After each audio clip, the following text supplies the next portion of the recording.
आज हम लोग इस वीडियो में इंडियन थार डेजर्ट के बारे में देखेंगे। ठीक है, तो जो हम लोग बात करते हैं इंडियन थार डेजर्ट का, तो ये इंडिया के नॉर्थ वेस्टर्न साइड, ये राजस्थान वाला इलाका है यहाँ पे, या फिर जो हम लोग बोलते हैं तो ये जो अरावली माउंटेन है इसके वेस्ट में पड़ता है, या तो नॉर्थ वेस्ट ऑफ इंडिया बोल सकते हैं जो कि राजस्थान का इलाका हो गया, या फिर वेस्ट ऑफ द अरावली आप लोग बोल सकते हैं इसका लोकेशन। यहाँ पे क्या होता है, रेनफॉल बहुत ही कम होता है। रेनफॉल कम क्यों होता है, मान लीजिए कि ये अरावली हिल्स है, ठीक है, तो जब साउथ वेस्ट मानसून आते हैं, अरेबियन सी से जो साउथ वेस्ट मानसून आते हैं वो यहाँ तक आ, जब अरावली हिल्स होने के कारण यहाँ से दो भागों में बढ़ जाते हैं। ठीक है, तो क्या होता है, एक तो रेनफॉल नहीं हो पाता है प्रॉपर, क्योंकि बादल दो भाग में बढ़ के बाईपास कर जाते हैं, जिसके कारण रेनफॉल यहाँ पे वेरी लिटिल होता है। अगर लो रेनफॉल होता है तो क्या होगा, यहाँ पे वेजिटेशन भी लो रहेगा, और जो रिवर्स रहेंगे, क्योंकि रिवर्स को वाटर नहीं मिल पाता है तो रिवर भी ड्राई रहेंगे। यहाँ पे मेनली एक ही रिवर फ्लो करता है छोटा सा, जिसको कि लूनिंग रिवर बोलते हैं, और वो भी एक इनलैंड रिवर है। मतलब ये जो माउंटेन से आपके यहाँ से ये रिवर ओरिजिनेट होता है, निकलता है, और ये अरेबियन सी में ना जा कर के रन ऑफ कच्छ में ये डेड हो जाता है, इसीलिए इसको इनलैंड रिवर भी बोलते हैं।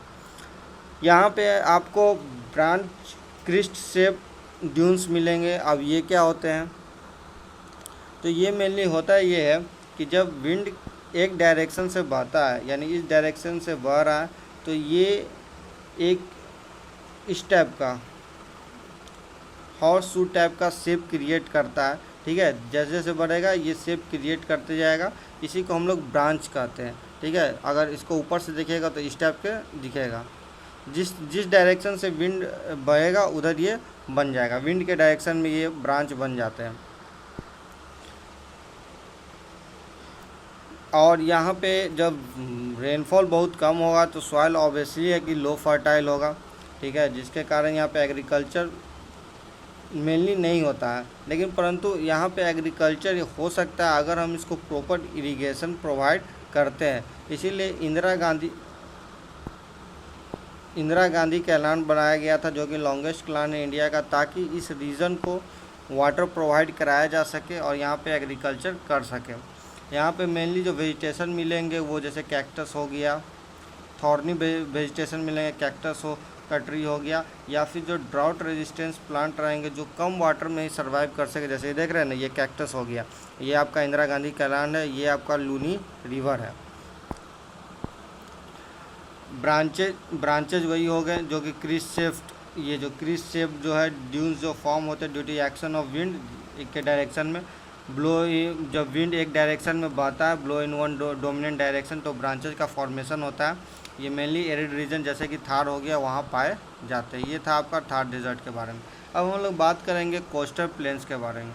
जब हम लोग कोस्टल प्लेन्स के बारे में बात करते हैं तो ये क्या है, फ्लैट लो लेइंग एरियाज है अलोंग द सी कोस्ट। जैसा कि ये हमारा इंडिया है, ठीक है, इंडिया के इधर कोस्ट, इधर आपका ये जो पैरेलल में चल रहा है यही आपका कोस्ट है, ये वेस्टर्न कोस्ट, ये ईस्टर्न कोस्ट। इधर आपका अरेबियन सी हो गया, इधर आपका बे ऑफ बंगाल हो गया।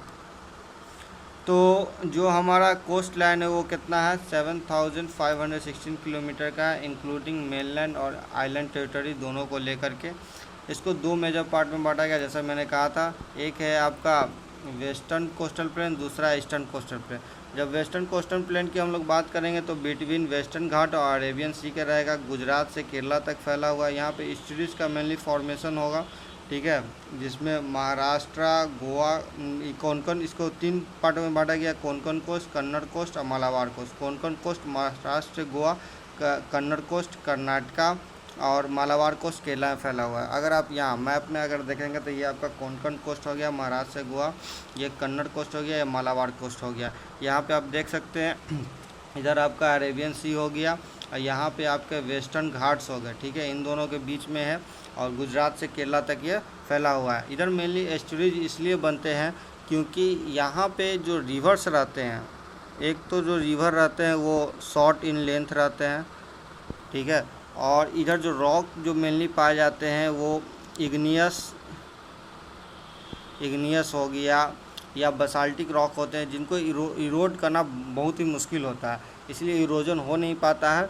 तो वो लोग क्या करते हैं, एस्चुरीज का फॉर्मेशन करते हैं जो कि फनल शेप रहा, यानी वो रिवर माउथ पे कोई डिपोजिशन नहीं करता है जैसा कि डेल्टा में होता है। सेडिमेंट डिपॉजिट होता है, क्योंकि यहाँ पे इरोजन हो ही नहीं रहा है तो सेडिमेंट डिपॉजिट कहाँ से होगा, क्योंकि रिवर ही शॉर्ट है, वहाँ उनका जो स्पीड रहता है रिवर्स का वो कम रहता है, इसलिए इरोजन प्रॉपर हो नहीं पाता। इसलिए मेनली यहाँ पे क्या बनता है, वेस्ट साइड में एस्चुरीज बनता है। और ये जो वेस्ट कोस्ट है ये रफ सरफेस है, ठीक है, इसीलिए यहाँ पे क्या होता है, पोर्ट्स का डेवलपमेंट बेटर माना जाता है, क्योंकि सेडिमेंट डिपॉजिट नहीं होता है तो डेप्थ ज़्यादा रहते हैं, इसलिए यहाँ पे पोर्ट्स का जो वेस्टर्न कोस्ट में पोर्ट्स का पोर्ट्स जो रहते हैं, बंदरगाह जो रहते हैं, उसका फॉर्मेशन ज़्यादा होता है।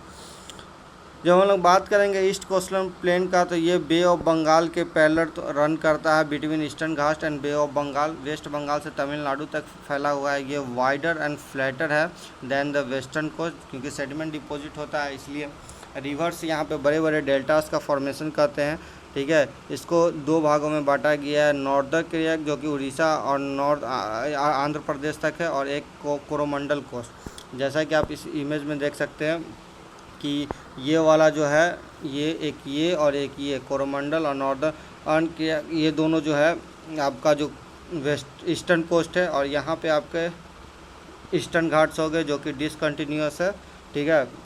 और यहाँ पे मेनली क्या होता है, यहाँ पे मेनली लॉन्ग रिवर है, जैसे महानदी हो गया, गोदावरी, कृष्णा, कावेरी, ये जो लॉन्ग रिवर है वो इधर से आती है, फ्लो करती है, अपने साथ क्या रहती है, सेडिमेंट्स डिपॉजिट लाती है और यहाँ पे डेल्टा का फॉर्मेशन करती है।